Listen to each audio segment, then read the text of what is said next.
Hey, what's poppin' YouTube? It's your boy Smash. So this is my first video. I gotta try some new things out here, and I'm gonna start trying to make videos now for this YouTube gaming community. I want to see what what kind of talking points I could bring to the table. Maybe I could have some relevance, but we'll see. We'll see how it goes. But I gotta take my little dip in the water. I gotta put my toe in to see if the water's nice, and we'll see. We'll see if it goes from there. But today I gotta talk about Blackb0nd. We know who Blackb0nd is. He's a gamer here in the YouTube community. Oh, let me start, man.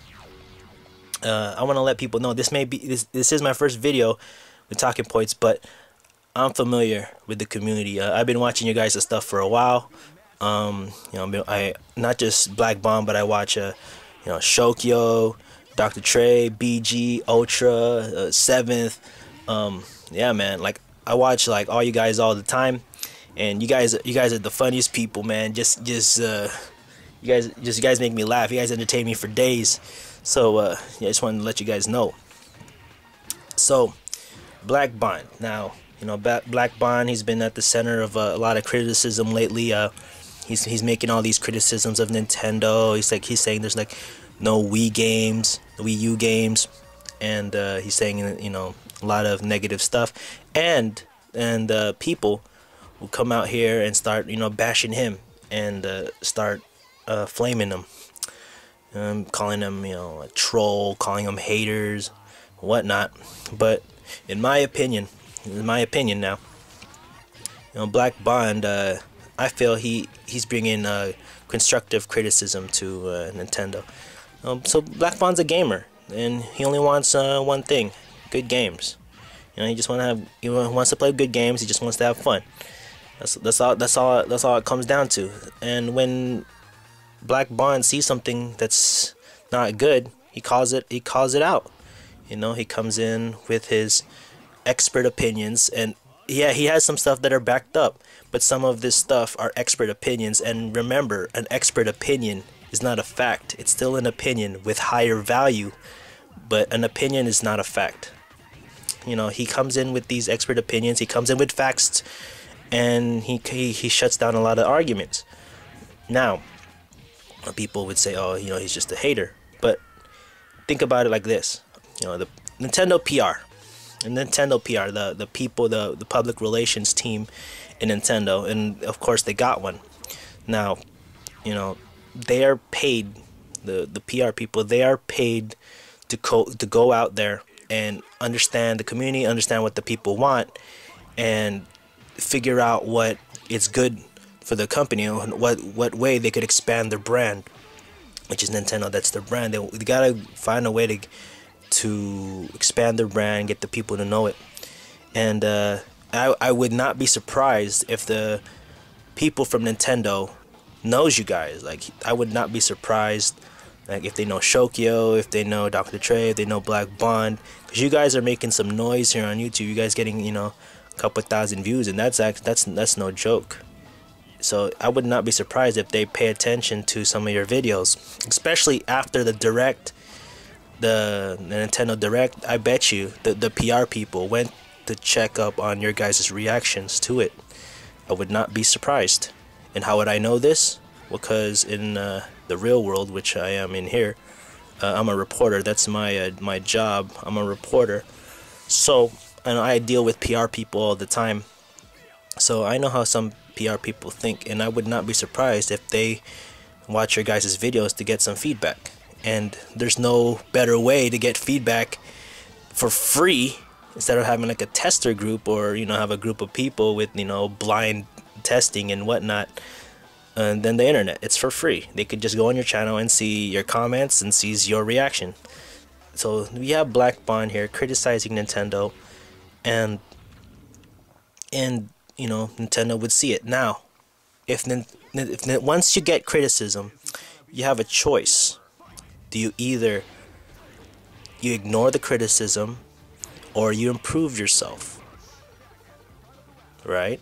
So if Nintendo, here's an example, right? Nintendo has been, it got bashed at its launch by like Patcher and a lot of these other publications got bashed and saying Nintendo won't succeed, and then they come out with a bombshell of a direct, which I thought was a total, home run. It's a grand slam. I felt was a grand slam.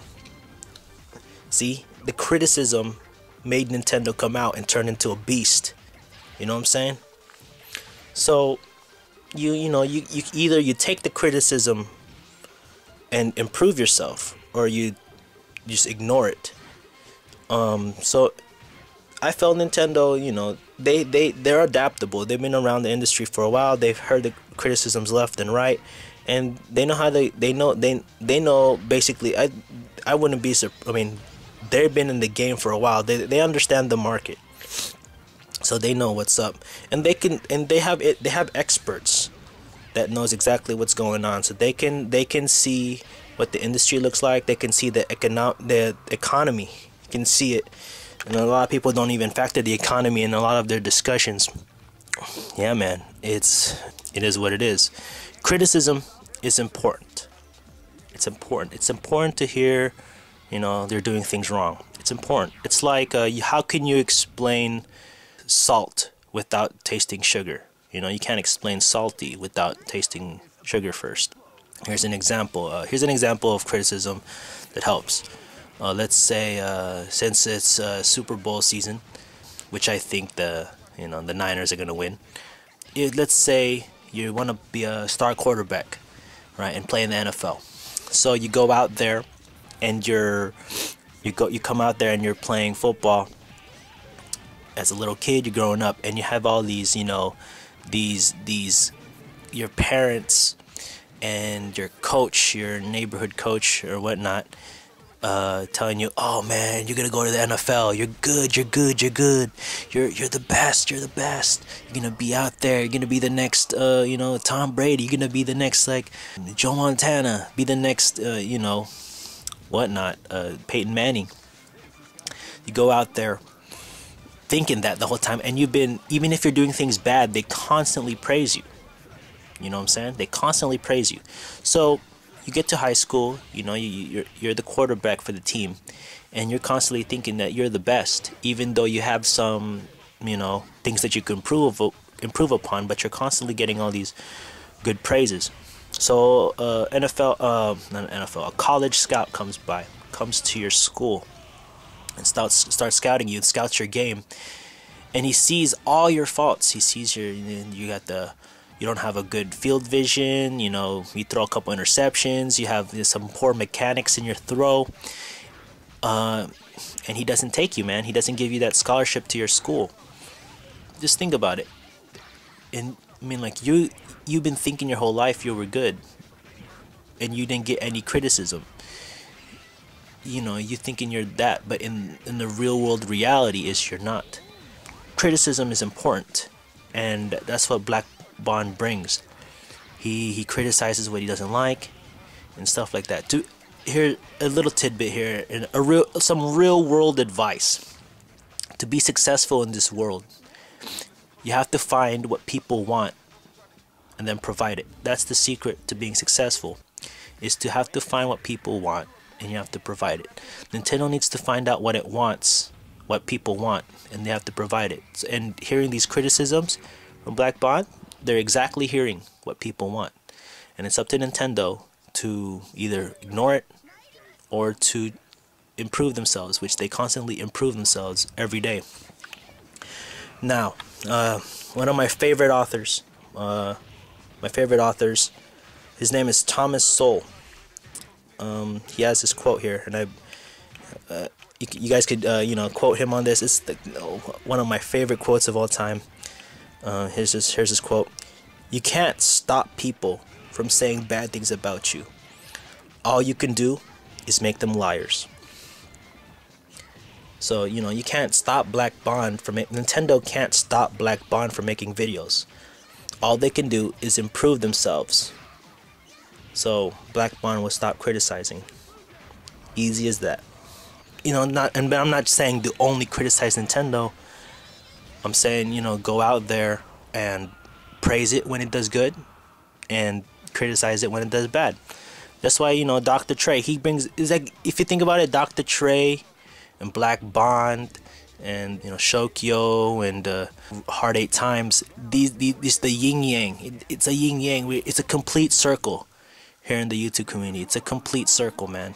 Yeah, it brings balance to the YouTube community. Just think about it. It's a yin yang, man. But yeah, so it's important to have Blackb0nd exist. It's important for it's super important for Nintendo to have Blackb0nd exist, and super important for Hard 8 Times to exist. It's important. The criticism, the more you bash Nintendo, the more they'll come back stronger. So, you know, if you really hate Nintendo, don't bash it. If you really hate Nintendo, just ignore it.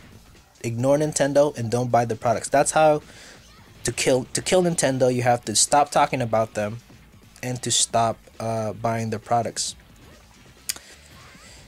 But last thing I just want to go over, you know, all these discussions, like Dr. Trey coming out bashing Bond coming back bashing Trey, you know, Bond's like, you know, bashing people. Hey, first of all, all of us win. All of us win. We all get the entertainment we want. Dr. Trey, he gets his views. Blackb0nd gets his views. He gets his money, and you know, they get their money. You know, they get their subscribers. They get everything. They get their publicity, and Nintendo gets the feedback that they're looking for. They get the discussion, and they stay relevant. Everything that comes out of your mouth, it's Nintendo. Nintendo wins. Every time you say Sony sucks, and you say why, Sony gets your feedback, and they will improve themselves. You know, so if you want something to live, just criticize it, and that's why I could say Blackb0nd is helping Nintendo. So yeah, that's what's up, guys. It's your boy Smash. Don't forget to subscribe, like. Yeah, man, if this gets good reaction, I might start doing more videos. I might start doing more. So, it's your boy Smash signing off. Peace.